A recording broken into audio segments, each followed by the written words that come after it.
can I do this? Especially having all of the intersecting identities that I do.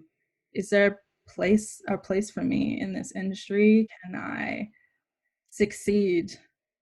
I remember my very first architectural critique, standing in front of four white men and presenting my idea. And it wasn't a great critique, but yeah, I just remember after that thinking, is this what my entire career will be? Putting my ideas out there to be judged by white, cisgendered, heterosexual men. I'd like to be the first to welcome you to Design Nerds Anonymous, the podcast that sparks curiosity at the intersection of business and design.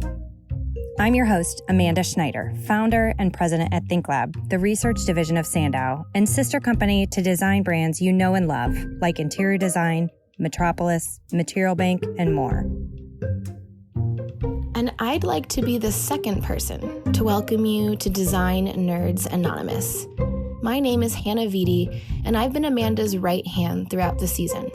I'm the audio journalist engineer producing Design Nerds Anonymous with ThinkLab. You'll hear my voice throughout the season.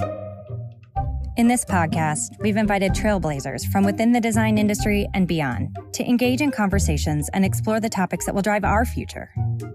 At ThinkLab, our passion is sharing inspiration for your business, fuel for your design process, and connections with people and ideas for positive disruption. So thanks for listening. We're glad you're here. This is a bonus episode that will feel a bit different than some of the others this season. In our interview with Libby Gillen from our episode Diversity in Design, you may remember Libby talking about her mentee. Well, we interviewed her. Her name's Alannah. And it was so good. A really honest conversation about her experience and holding space for multiple identities at once. When we're open to it, there are abundant opportunities to engage different perspectives on diversity and dig deeper about how schools can help or even think about design's role in advocating for equality. So, Alannah, thanks so much for sharing your experience so openly and sharing your perspective. We think all of our listeners will enjoy hearing your story. So, here we go. Let's dive in.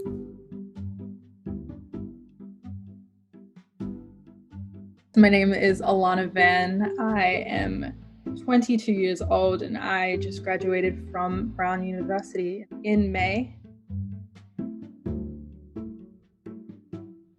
Probably in middle school / more towards high school.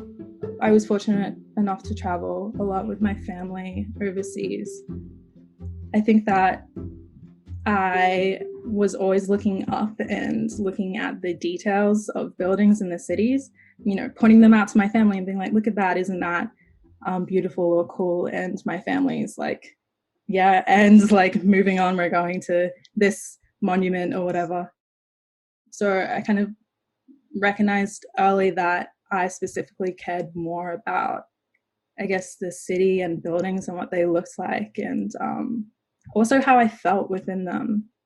I can be, somewhere overseas looking in a library and feel connected to the people there. And I think that architecture and good design really enhances that. And that's something that I recognize whenever I travel.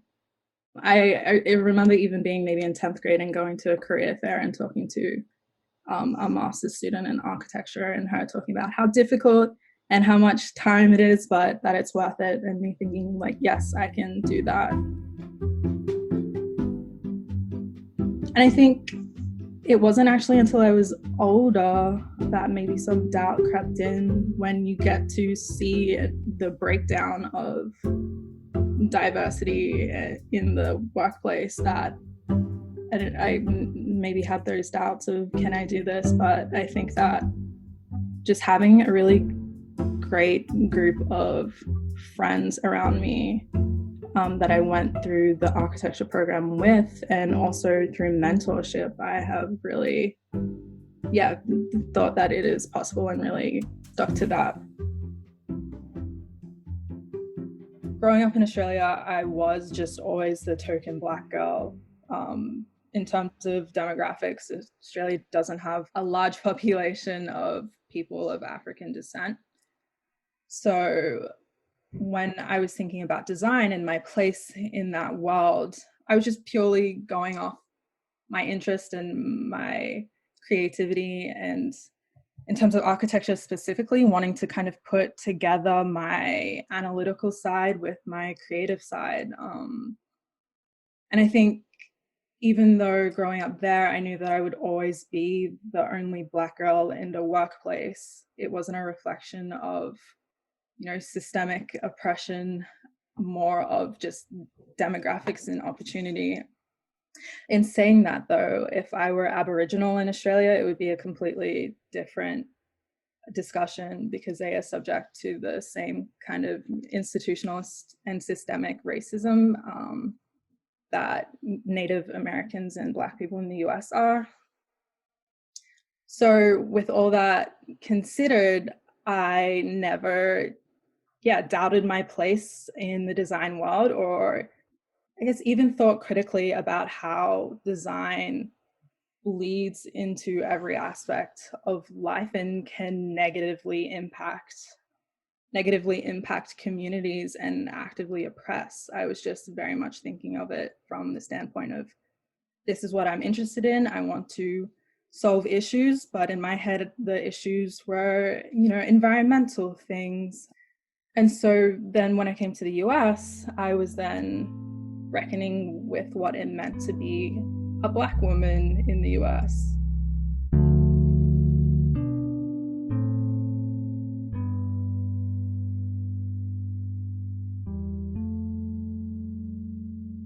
I'm mixed race, and so my mother is white and my father is African American, and he actually died when I was very young. So I was in Australia trying to figure out what it meant to be a Black woman by myself, and then came to the US and was relearning, and I'm still learning because, as you know, college is a bubble in itself, and then going out into the real world, that's a whole different story. So I think coming here to the US, really understanding how the built environment can be harmful and actively reinforce structural racism. And so kind of realizing that and the extent of that impact, but then also reckoning with my place in the design world. Like when I learned the statistic that 0.4% of all architects are Black females, I just couldn't believe it. And then recently I found out what that number actually amounts to. It's only about 500 women. So then I definitely had the thought process of, can I do this? Especially having all of the intersecting identities that I do. Is there a place for me in this industry? Yeah, can I succeed? I guess I remember my very first architectural critique, standing in front of 4 white men and presenting my idea. And it wasn't a great critique, but yeah, I just remember after that thinking, is this what my entire career will be? Putting my ideas out there to be judged by white, cisgendered, heterosexual men. Or I guess what I'm trying to say is that my confidence and my ability to be in this world, this design world, has changed with my country of residence. I actually met my current mentor through my girlfriend because they are neighbors. And that connection has benefited me in so many ways. I think that just having a successful Black female designer in the field as a role model and as a mentor has really empowered me. I think that mentorship specifically has kind of bridged some gaps, and in terms of giving me knowledge and insight into the industry, and just the transferal of knowledge also.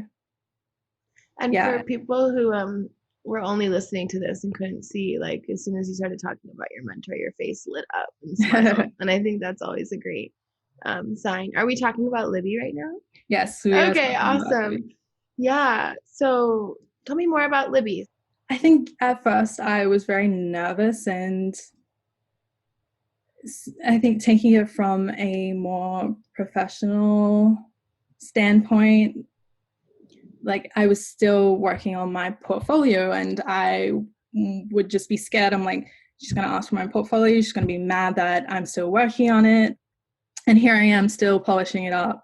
But I just used to be so scared to, I don't know, I guess I was taking it from a standpoint of like, I need to deliver things and I'm going to get in trouble. But so I think once I got over that, our relationship really blooms.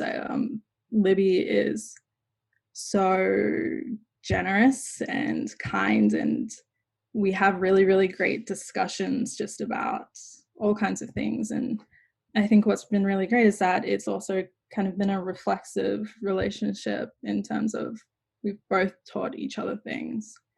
And I think something that has been really impactful to me, the webinars that she has connected me to, where I learned things about myself that I otherwise would not have known. Like I recently, back in June, attended the NeoCon webinars, and one of them was on neurodiversity. And if I hadn't have attended that one, I wouldn't have known that I was neurodiverse. That was really great. And now that's something that I think about. And yeah, that's something that I can now take to workspaces and kind of understand myself and my perception of things in design. So just small things like that have been really, I guess, life-changing and eye-opening. Do you feel like you're going to be eager and excited to find people that you can kind of be a Libby to or a mentor to down the road? Do you have people in your life that you already mentor in some kind of capacity? Yeah, I definitely am a mentor for this young woman in Australia who also went to my private school. And so this is an Australian private school, predominantly white, and she is also mixed race like me. And yeah, so we're the only two Black girls in the school, and I mentored her from maybe 6th grade, and I think she just graduated this past year, and that's been a really great relationship to have. And even though I'm overseas, we still check in with each other and support each other. And I think it goes both ways, because that was beneficial for me to mentor someone, and because I definitely struggled with that growing up in Australia. And just even seeing someone walk down the street who looked like me, even just eye contact and a smile really did something for me. So the opportunity to kind of pass on that knowledge and insight and empower her as well has been great. And that's been a really great relationship too that I've loved nurturing.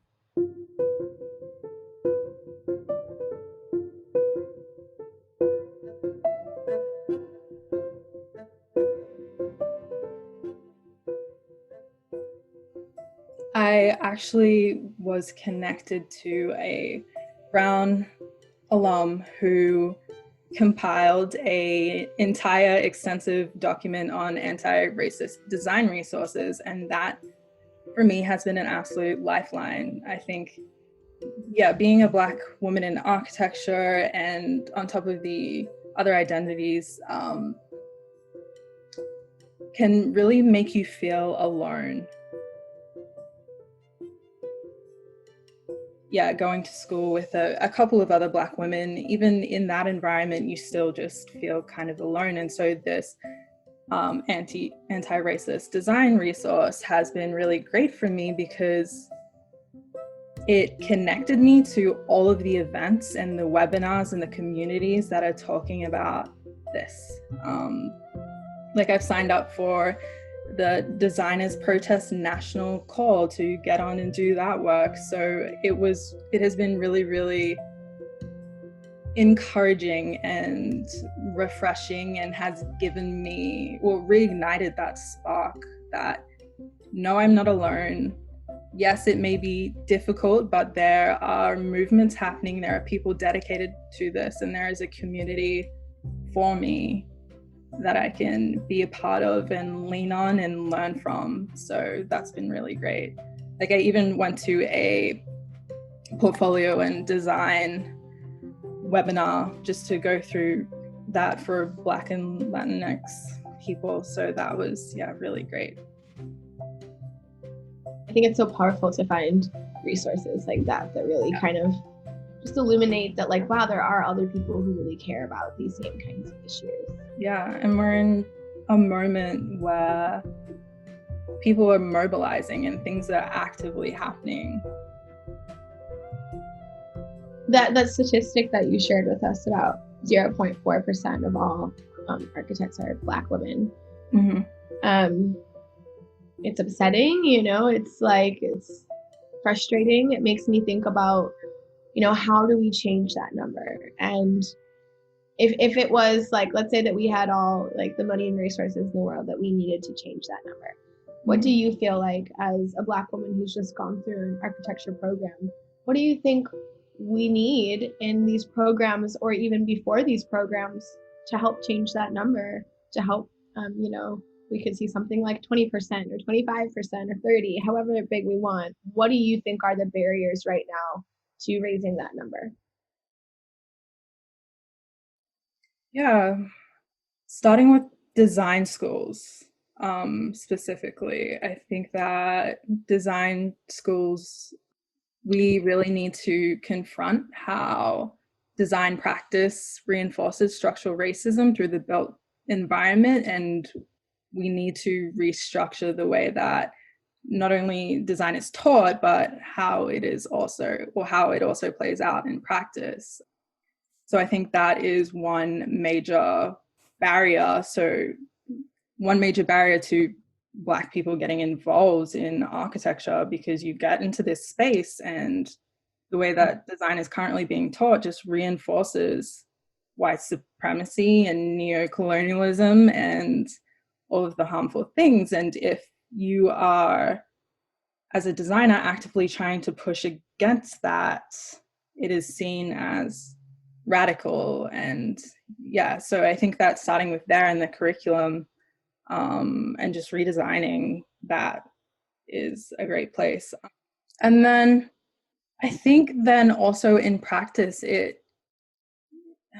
important to elevate Black people who are already in the design industry. I think that if architects and architectural firms actively seek to collaborate with Black designers and then also compensate them for the work that they have done, is another place where that can be improved.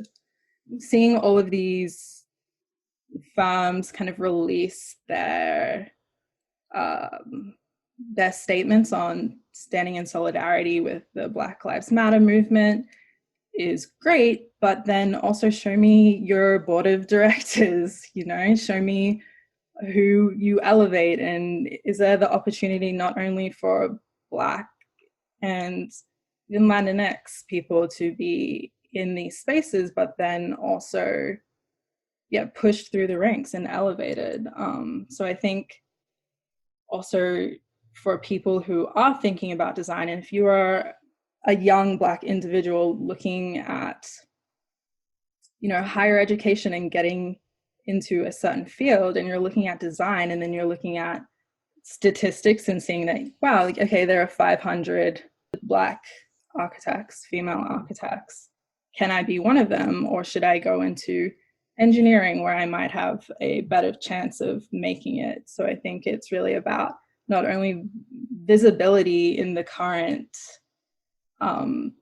professional industry and then increasing that diversity, but then also going back to design schools and restructuring the way that we teach and think about design. I think that restructuring the way we teach design will not only be beneficial, obviously, to people like myself who already carry all these different identities and different perspectives, but then also to the white designers too. You know, we have a responsibility as designers to design for a just world, and that is not how it is currently taught or carried out.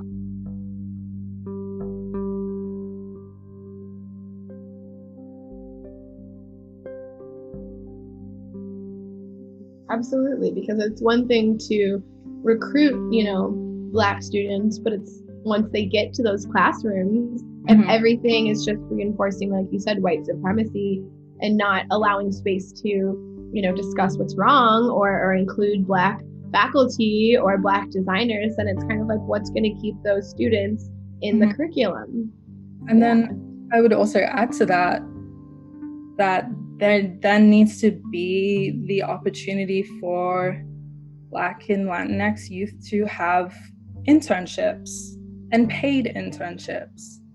So it's about actively having those programs for that demographic so that they also have the opportunity to build their skills, because that's also a big deterrence is in the architecture field. It's all about connections and your ability to maybe live at home and do unpaid work so that the next time you can get a paid internship. And without the opportunity to do that, there are a lot of youth, Black youth and Latinx youth being left behind in the industry.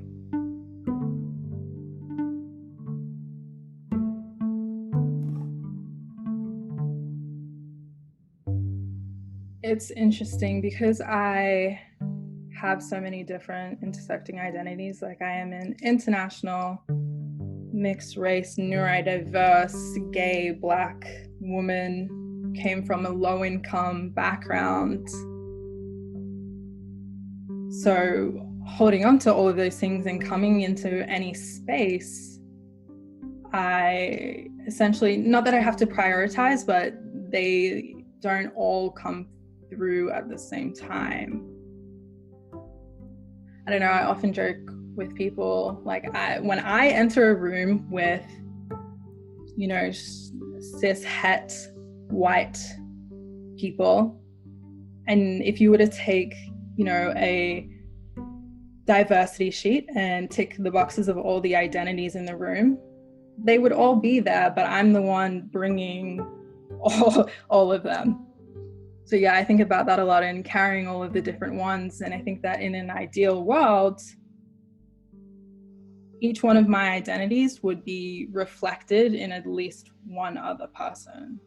So yes, I may be the one that has all of these intersecting ones, but then there's also this Black person and this neurodiverse person, and then this international person who is also queer. And yeah, I think that's what an ideal workspace looks like. And when my identities are reflected in other people too.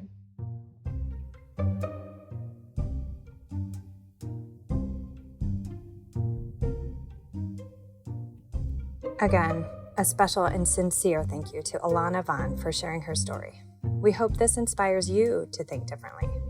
Maybe want to learn more? And definitely listen and look for stories like hers. How can you support the full identities of all of the people you encounter or design for? Thanks for listening.